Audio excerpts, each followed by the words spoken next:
Did you see that movie?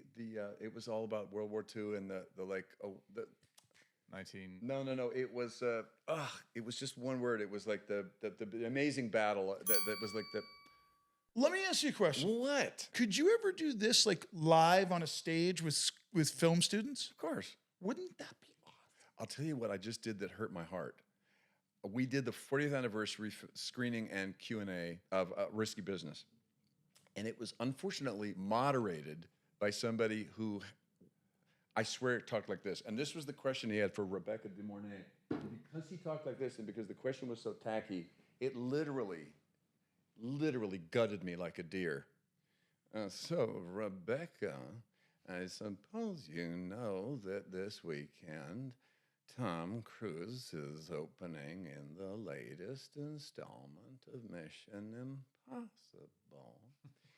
And what does it feel like to be opening in nothing while Tom is an international? He didn't ask that question. He didn't ask that. Word for word. And he spoke so slowly that you could feel the creeping toward you. And it was like... But did he literally say, how does it feel to be opening in nothing? Just about. I'm telling you, you can ask anybody that was there. Wow. And the thing that I did, because there's a whole audience there, and we're all dying. It's like, dude. So I just did this. He was like, where that light is, and I just went... Like, I just did the biggest theatrical take, is all I could do for Rebecca. To her credit, she said, well, I don't know. Maybe I should have jumped out of more airplanes. Right? Did she say that? Good for... Oh, that's what, the word for word. But the thing of it is, it's like, dude, shut up. We don't need you moderating. The other thing that happened was that all the good stories were not told because all the good stories are politically incorrect. Like the time they were shooting the sex scene, and I crept up in between the flats and watched them and then got caught. I could not tell that story because no one asked. I climbed up, in between the flats, in between the furniture pads, and watched them. And Rebecca had had some white wine to get in the mood. I told her this. It's been 40 years. I was like, can we still be friends? And she said, what did you do? I said, it was a closed set, and I crept on with Shara Denese that played her buddy in it. And I said, and Shara and I crept up and we watched. And then when you were taking off your underwear, you kind of stumbled. And then we were laughing so hard we got caught. And she said, well, I guess it's been 40 years. I guess I can forgive you since I never knew. And it's like, it has to be 40 years. But anyway. Now, did you see them naked? Duh! But anyway. Did you see Tom's butt? No, he was out of the shot. I don't know where he was. But all the good stories were all edited. So they would say, so how did you get this part, so-and-so? And I would think, oh, well. And of course it was like, well, I had some good buzz. It's like, no, you didn't. You did this. And all the good stories were untellable. And the questions were from this guy. Right.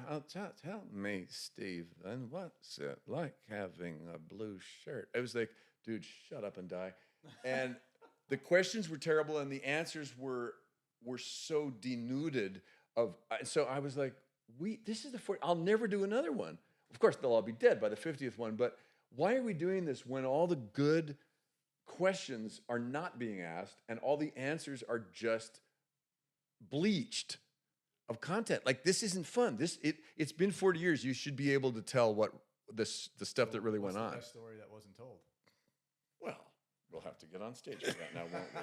No, it's all juicy. Okay. I mean, it was a movie about, there was all these beautiful prostitutes, and they were, I don't know why, but they sectioned them off. We were literally like, I was 23, Tom was 20. So they sectioned them off in this tent of furniture pads, and they were just in there doing the wildest stuff, and that was the tip of the iceberg. That was during the filming. Yeah, and then there was this nice young actor who was playing the most innocent of all. Yeah, I think Steve. he was 17 or something at the time. Risky Business. It was the young guy Raphael Sabarge, and he was playing the youngest and most innocent looking of all of us kids, and he was. No, I'll tell you later. Real quick. So, how long were you guys watching? How long were you there before you got caught watching the sex scene? 25 minutes. Oh, wow. And the thing is, I was laughing so hard because I couldn't believe. First of all, we sneaked down and that was fun. But then Right. she had high heels on and she was taking off all her clothes. And then when the underwear got down to her ankles, she was supposed to like get it off elegantly, but she kind of slipped because Right. you can't. Myself, I'm proud to say, I'm ashamed to say that I've never been loopy on white wine in high heels naked. I mean, it's something Liar. to try. It's something to try. But Liar. she just, she kind of, and I love Rebecca. She's so wonderful in that movie. And so I fantastic. finally came clean to her, and she's like, for real.